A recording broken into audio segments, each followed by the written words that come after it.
coffee in my system. I've got yarn in my hands. I think it's going to be a good video today. Today I have an exciting new video. I wanted to stop in and show you this new project I'm working on. It is from Lion Brand Yarns. It is their Mandala Roving style. Real quick, let's go over this. So this is the Mandala Roving style brand. So they have the normal mandalas and they have mandala ombres. They have mandala woolies, and this one is roving. So I guess what they're trying to do is create one of every single type of fiber in the mandala family, which I have no complaints about. 415 yards for a lightweight 3, 100% acrylic, machine wash, lay flat to dry. It is made in China, and recommended hook size is an H, but I used a G for this project. So anyways, I had 3 of these, and I'll probably throw in some footage of what the original cakes look like because I already used it, and I'm talking to you in the future. So I used 3 of these cakes, and I wanted to challenge myself. There's a way to always play around with color, and I hope that my channel and my videos make that come through. Just because you don't have matching dye lots or anything like that, you can't create something. So this is just a variation of that challenge in which I had 3 different colorways, red, green, and black. Just asked myself, how can you use these together? Spoiler alert, this is how much is left of that yarn. When I like to draw out the silhouettes and use crayons to kind of see how the color is going to play out. So this is the drawing that I did for this project. I try to get different shades of red and green and the blacks and kind of use this as a guide where I wanted to, first of all, place the armholes. And I think I achieved it. So if you pull up the garment side by side to this image, I used the green. Oh, I gotta hide that yarn in, but that's on the inside. So see how here on the green, we're switching where I said I would. So originally I said that the red was going to be right above the armhole, but I kind of went one more color down and then I switched it. So that's what I'm saying. You don't have to follow it exactly, but you can draw this out as a technique to pre-plan and kind of see if the colorway will even go together. So based off of this, I got this, and I think it came out, look at that, pretty accurate, right? Double checking my notes. All right, so let me share this with you all.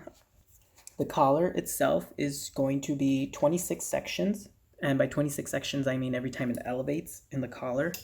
So where you see the ribbing, the front ribbing, where it pops up, that's one section. So there's 26 of those, or at least for me. This is for the sweater that I made.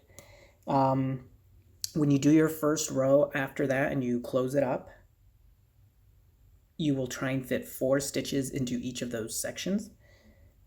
26 times 4 is 104, so you should end up with 104 half double crochet on your first row after finishing your collar. When you have your total here, 104, you always divide that by 10 because my rule after someone gave me the tip was to increase, especially when you're going in the round, by 10 stitches. So the way you do that is you divide the total number of stitches by 10. So since we have 104, that's 10.4. I round down, I don't round up. I'd rather get 10 exact increasing stitches than be left with remainders left over, because then it messes up your numbers later on as you're increasing. Then what you're going to do is you're going to increase for 16 rows and stitch. So when you do 1, 2, 3, 4, 5, 6, 7, 8, 9 half double crochet, on the 10th is where you do the increasing. I did that for 16 rows, so that brings you up here to the green.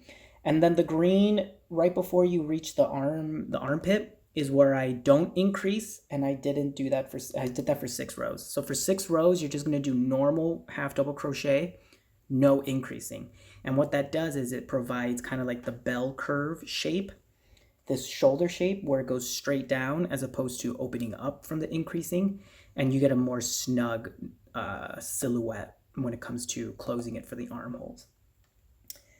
My dimensions are 8-inch armholes and 10-inch body width. If you haven't seen my other videos before, I recommend you go check it out, especially the 2 color block pullover video on my channel.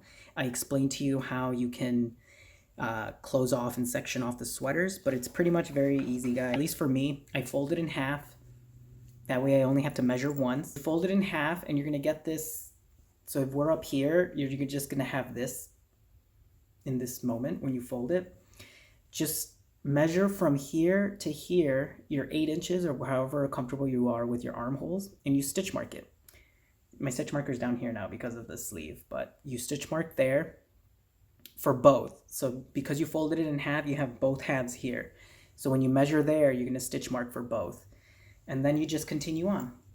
Literally continue down here and the sleeves. Yes, you are going to have to cut when you are doing the sleeves to the body if you want to match. That's just the nature of the craft and the work. So take your time.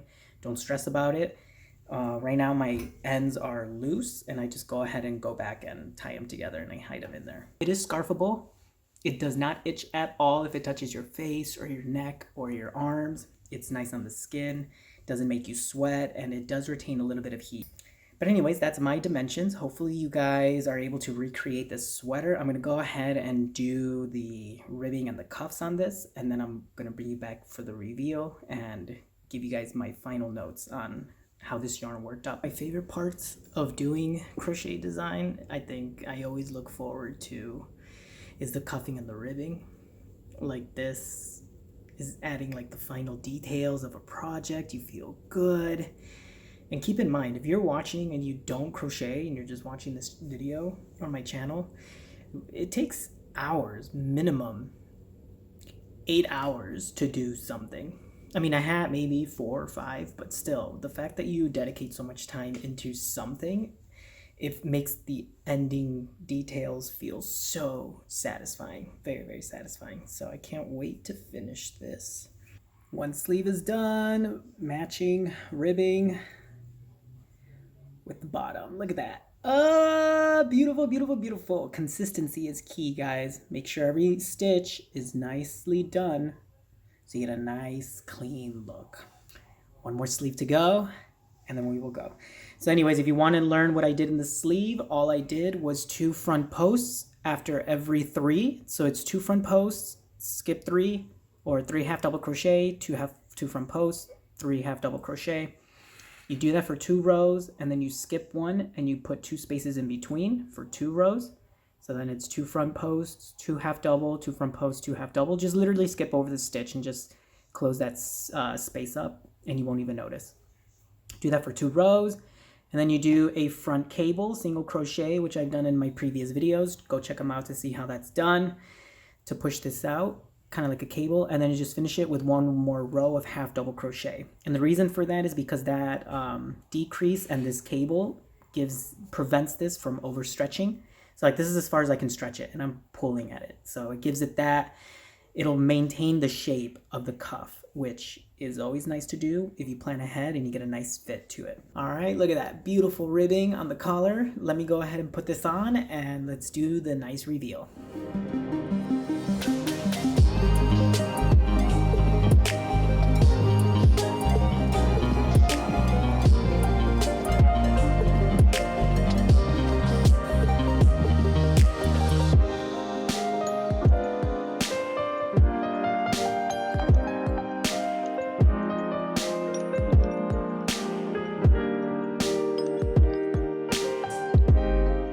Alright you guys, so this was my tutorial for this sweater. Hopefully you guys enjoyed watching it and of grabbing different colorways of the same type of yarn and just having fun with it. As long as you just plan ahead as to the layout of the colorways, you can get an easy and effective design such as this with the Mandala Roving yarn from Lion Brand Yarns.